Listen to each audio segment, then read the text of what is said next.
Pyq Notes 2.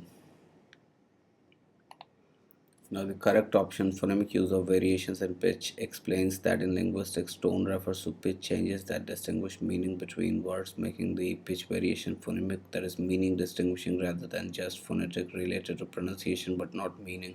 This is the key difference between a tone language like Mandarin Chinese or Thai and an intonation language like English. In English, pitch may rise at the end of a question, but it doesn't change the basic meaning of the individual words. In contrast, in a tone language like Mandarin Chinese, the exact same sequence of consonants and vowels can yield four distinct meanings depending on the pitch, contour, or tone applied. For example, the syllable ma pronounced with a high level tone, tone 1, means mother. Now, with a high rising tone, it means with a high rising tone, that is tone 2, it means hemp or numb. With a low dipping tone or tone 3, it means horse. And with a high falling tone 4, it means scold. High falling, so high falling would be something like ma, something like that. Now it means scold, ma. Now, because the pitch variation determines which lexical item is being used, it is a phonemic feature of the language, functioning just like a consonant or a vowel does in distinguishing words. And the correct option, both A and B, are true, is accurate because both assertions correctly describe aspects of morphological change. One is true as a reduplication, the process of forming a new word by repeating all or part of the word. For example, in English, slang like fancy, schmancy, or willy nilly is a common mechanism that can turn a non lexical or unestablished form into a lexical item, that is, a recognized word in a mental dictionary of speakers. Second is also true because the function of being expressive, that is, conveying emotion, intensity, or nuance, which is often the case with words formed through reduplication or onomatopoeia, is frequently associated with the process of lexicalization. Lexicalization is the process where a word forming a pattern or a new, often expressive form becomes a fully established conventional word with a fixed entry in the lexicon. For example, the reduplicated form boo boo originally had an expressive function related to children's language for a mistake or injury, and its adaptation into standard usage demonstrates its successful lexicalization. Now, the correct option is there was no determiner phrase level. This was not a reason for the emergence of X-bar theory. In fact, the concept of determiner phrase DP developed as a result of X-bar theory, not before it. X-bar theory arose to address the three main issues uh, that the earlier phrase structure rules could not handle, which correspond to the other three options. First, there was no principal basis for naming a phrase, as phrases were simply named after their head. For example, a sentence was an S and a noun phrase an NP. X bar theory introduced the idea that all phrases are structurally similar, labeled XP. Second, there was no distinction between a complement or an argument required by the head, like off the ball in hit off the ball, and an adjunct, that is, an optional modifier like on the roof in hit on the roof. Now, X-bar theory formally distinguished these two functions within the phrase structure. Third, there was no intermediate category between phrasal and lexical levels, that is, for example, between the word N and the phrase NP, a gap X bar theory filled by introducing the intermediate bar level, that is X bar or N bar, which is crucial for distinguishing complements from adjuncts. Correct option, Middle English, indicates the great vowel shift relates to the period immediately following or towards the end of the Middle English era. Great Wall Shift was a major historical sound change that took place in English largely between 14th to 18th centuries, marking the transition between Middle English pronunciation to early modern English pronunciation. During the Great Wall Shift, all seven long vowels of Middle English underwent a systematic raising in the mouth, with the two highest vowels, E and U, becoming diphthongs. Mice changed from mice to mice. Therefore, while the changes continued into the modern English period, the shift's starting point and its most defining movements occurred during the late Middle English period. Correct option: both A and B are true. Both assertions accurately reflect the foundational ideas of early linguistic typology, particularly the German Romantic tradition. One is true because earlier typologists, specifically those from 19th century like Wilhelm von August Wilhelm von Schlegel and Wilhelm von Humboldt. So August Schlegel and Wilhelm Humboldt um, viewed languages not merely as collections of rules but as having an abstract organic unity, which suggested that a language's structure was like a living organism, whole and internally coherent. A second is also true because Schlegel and Humboldt were key proponents of the view that a language's formal aspects, that is, its grammatical structure, its morphology, and the ways it changes, are a reflection of inner character of the speakers or the spirit or gist of the nation. This perspective tied the classification of a language, for example, as isolating, agglutinating, or fusional, directly to the cognitive and cultural makeup of its users, a viewpoint central to the early typological thought. The provided image has the wrong option selected. The correct option is communicative translation or dynamic equivalence, but since interlinear translation is marked as correct, there appears to be an error in the quiz key, and the following explanation will focus on the most linguistically sound answer. Process of translating the text to convey the communicative effect of the source text involves prioritizing the response of the target audience over a strict adherence to the source's form.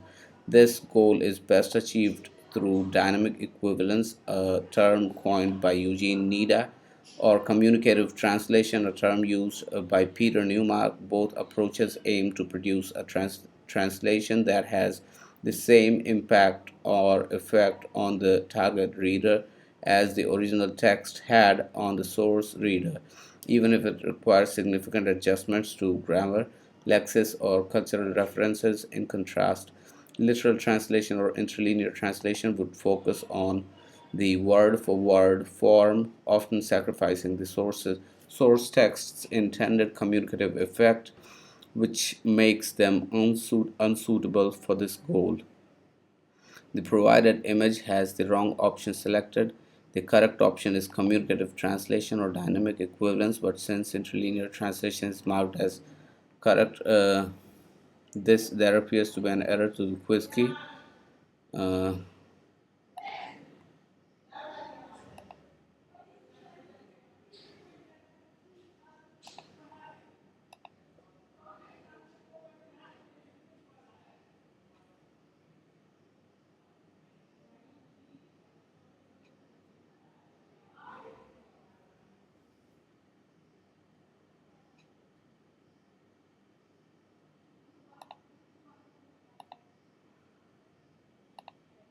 Now, the correct option, graphic form, is a specific way of referring to the process of arranging dictionary entries based on the written shape of the word, which is more commonly and accurately called alphabetization. The text describes how dictionary entries are arranged according to a code that is accessible to all for quick and easy consultation. This universal accessible code accessible code for ordering entries is the standard alphabetical order of the language's writing system. Since the written representation is the graphic form of the word, its sequence of letters or characters organizing the dictionary based on this written form is a way of referring to the process of using the alphabet as the ordering principle which makes the book consultable. The other terms, concatenation, linking things together, and phonetic form pronunciation, do not describe the systematic ordering of of a lexicon. Correct answer: one is true and two is false. One is true because the fifth generation computer systems, FGCS, initiated by Japan in the 1980s, was indeed a massive 10-year research effort aimed at creating a new class of computers that would leverage massively parallel processing and artificial intelligence. The core idea was to build machines capable of reasoning and processing knowledge, which required a shift from sequential processing to parallel architectures. Two is false because fifth generation is in this context was a technical designation in computer science terminology, distinguishing a project school knowledge processing and parallel computing from the previous four generations of computing hardware based on vacuum tubes, transistors, integrated circuits, and microprocessors, respectively. It had no connection whatsoever to a fifth anniversary of the emperor or any other cultural or political event. Both are true. One is true. PCCMO is a well-known foundational computational tool developed for phonological analysis, specifically to implement two-level morphology and address the relationship between underlying phonological representations and surface forms. It was indeed first available around 1985. Two is also true. While PCCMO was a product of early computational linguistics research and is no longer actively developed or maintained for commercial or modern academic use, its software and documentation remain available and are important as historical examples of the first wave of tools used for computational phonology and morphology. Uh, the correct option is 2 and 4 because want and expect are considered ECM verbs, exceptional case marking verbs.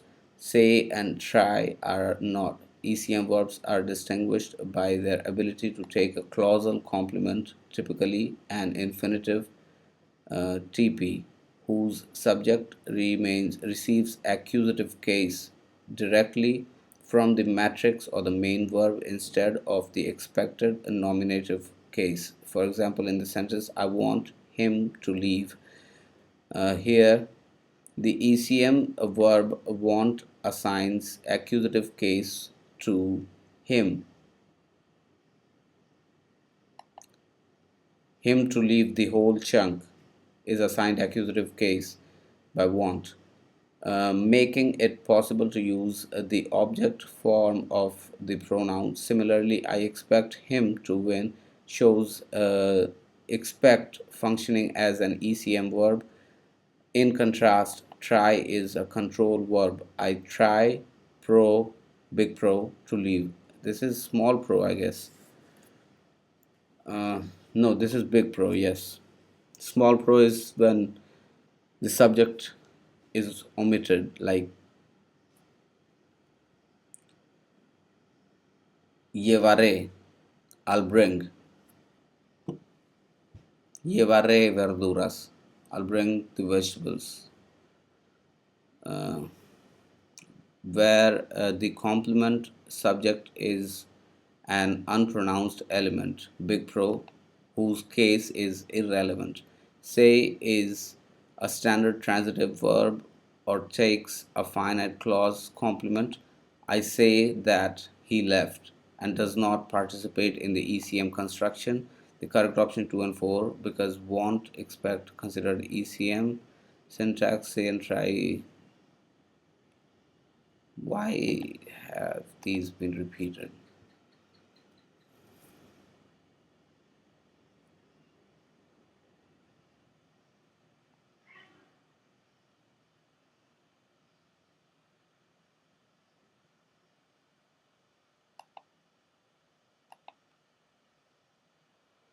Now, both are true. One is true because autosegmental phonology is a non-linear approach designed specifically to account for the behavior of suprasegmental features like tone and vowel harmony that extend their influence over a domain larger than a single phoneme or segment. Now, vowel harmony, as I believe, is when, like a blot or apophony, where uh, the internal vowels of a word change to represent different grammatical functions like sing, sang, sung, to influence over a domain larger than a single phoneme or segment. By representing these features on separate tiers, it allows one auto segment to be linked to more than one vowel or consonant at a time, correctly modeling how vowel harmony spreads across a word or how tone attaches to an entire syllable or word.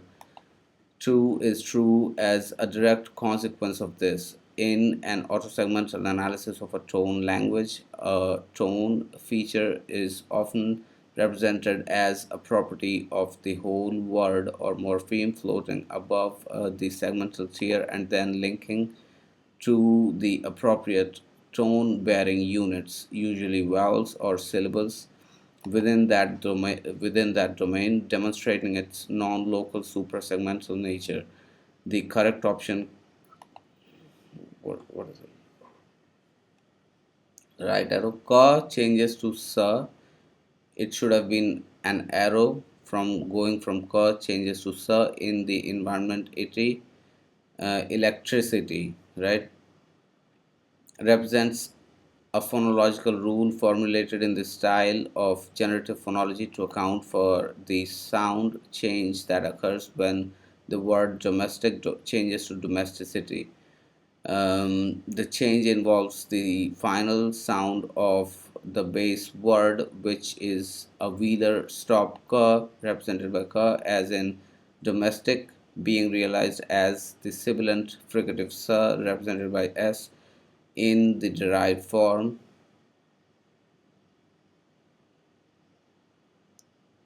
domesticity.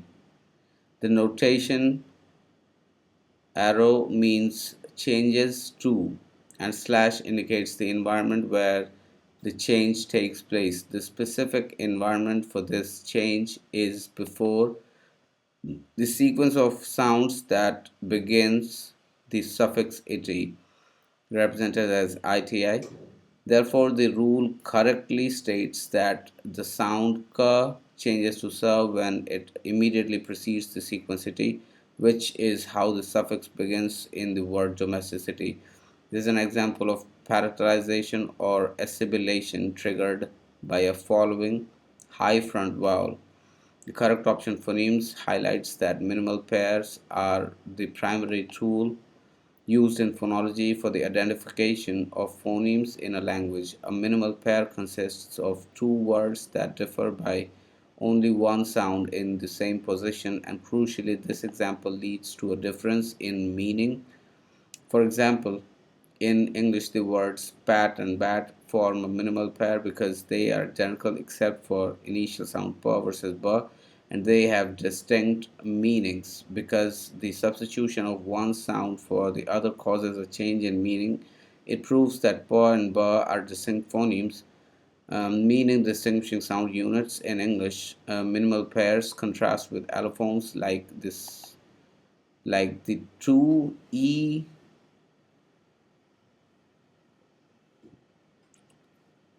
I don't know, little, two L sounds in little, which are simply different phonetic realizations of the same phoneme and whose substitution never creates a new word. Correct option, speech acts, is the concept most centrally associated with philosopher John Roger Searle, building upon the work of his teacher J.L. Austin. Its speech acts.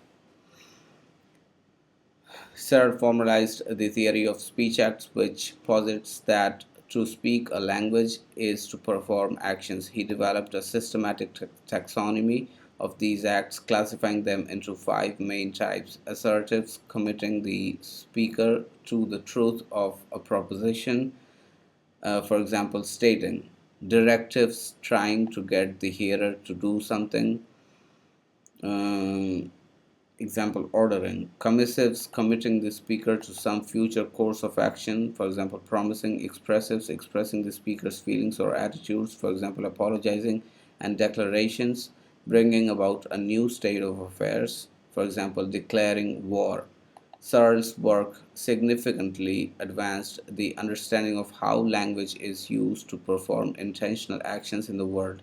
Correct option is linguist disorders as well as learning difficulties, though a more precise phrasing of the disorders definition is warranted. SLI, specific language impairment, also known as development language disorder (DLD), is contemporary in contemporary clinical usage is a diagnosis given to children who exhibit significant difficulties in language development, a linguistic disorder that cannot be attributed to other causes like intellectual disability, general learning difficulty, neurological damage, hearing loss, or socio-emotional problems. Therefore, while SLI is a specific linguistic deficit, it is often comorbid with broader learning difficulties that affect reading, writing, and attention. The impairment itself affects various components of language, including phonology, morphology, syntax, and semantics, making the options that list only one component, like only syntactic disorders, inaccurate. Correct option is connectivism, while the idea that language is learned through associations is also a key principle of behaviorism, which focuses on stimulus response and conditioning.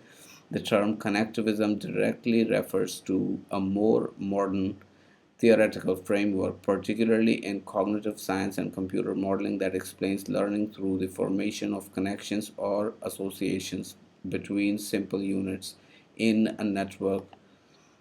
In the context of language acquisition, connectionist models or parallel distributed processing models propose that language is learned not via innate abstract rules, that is cognitivism, but by identifying and strengthening statistical associations between linguistic inputs.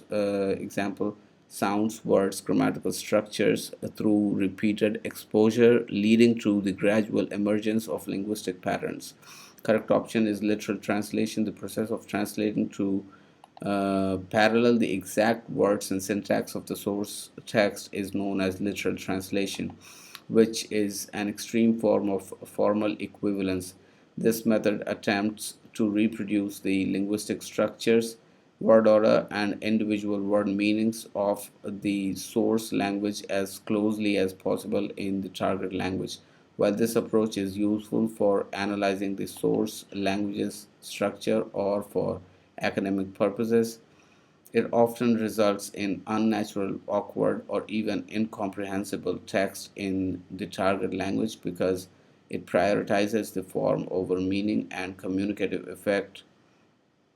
In contrast, dynamic equivalence or communicative translation would prioritize conveying the source's meaning and effect over mirroring exact word for word structure. Correct option: communicative translation refers to the translation strategy that prioritizes conveying the communicative meaning of the source text. This approach, as defined by the linguist Peter Newmark, focuses on ensuring that the target text is readily acceptable and understandable to the target readership, and that it achieves the same purpose or effect as the original text. It stands in contrast to literal or word for word methods, which emphasize formal correspondence by aiming for the overall message or communicative meaning. The translator may freely adjust the language, grammar, and even cultural references to ensure the message is delivered naturally and effectively to the new audience. The correct option, dynamic equivalence, a term popularized by the linguist Eugene Nida, Dynamic equivalence, also referred to as functional equivalence, is a principle in translation that focuses on reproducing the semantic content of the source text in a way that the target reader will understand and respond to in the same manner as the original readers did. This approach prioritizes naturalness of expression and the meaning over strict adherence to the source language's grammatical form of words. Unlike literal translation or interlinear translation, which focus on formal correspondence, dynamic equivalence aims to create a functional equivalent where the sense and impact are maintained, making it highly effective for texts like Bible or literary works where the full semantic and emotional content must be preserved for the new audience.